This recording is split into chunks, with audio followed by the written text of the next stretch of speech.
sea and the shore, winding its way there, returning one day when... The show is titled Believe.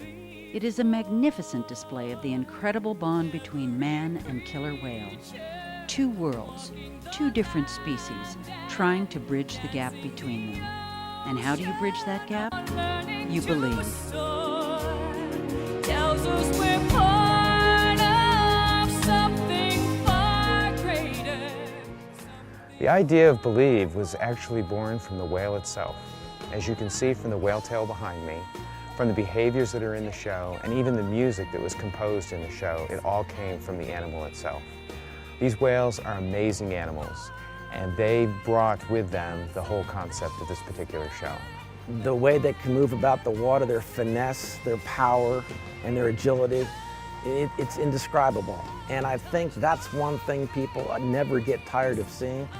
We as trainers, we never tire of it. We see it every day, but we appreciate it every day. So we aren't special people, we have special jobs, and we recognize that, and we understand that we are, in essence, ambassadors for humankind interacting with this species of animal.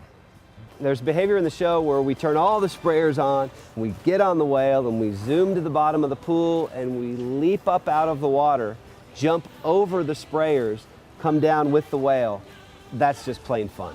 That takes you back to the day where you first imagined wanting to get into the water with the killer whale. That's exactly the reason why we do this. It's just fun for us and for the killer whales. From the trainer summits and the ideas generated by the Believe team, we took those ideas back to the parks, talked about it with the in-house staff, and we put those sequences and those ideas into the emotional expressions that you'll see in the Believe show. This particular board here is something we started with when the first concept of the show came to us. And this really is our heart and soul. We have 8 sequences really, if you count testimony, but 7 behavioral sequences that involve the whales. And we break each one down into each individual behavior. And what we started with was the first sequence, Shamu Alone. And we tried to marry behaviors to the feel of the music, the feel of the video, and so this is what we've come up with over the course of the last 6 to 12 months. The on-stage talent consists of an assortment of killer whales and killer whale trainers.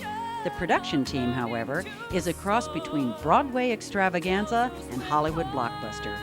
Along with set designers, technicians, composer, producers, and directors, the killer whales and trainers work tirelessly to bring the show to life. By complementing the wonderful talents of our internal entertainment team and animal training team by bringing in people from all around the country. We brought in a Broadway producer to help us establish what the overall content of the show would be. We brought in a set designer and a composer from Los Angeles area. And we also brought in Hallmark Corporation to help us with what the emotional content of the show would ultimately be. We brought all of this together, we mixed it all together, and we ultimately created a one-of-a-kind, unique experience that you can only find at SeaWorld.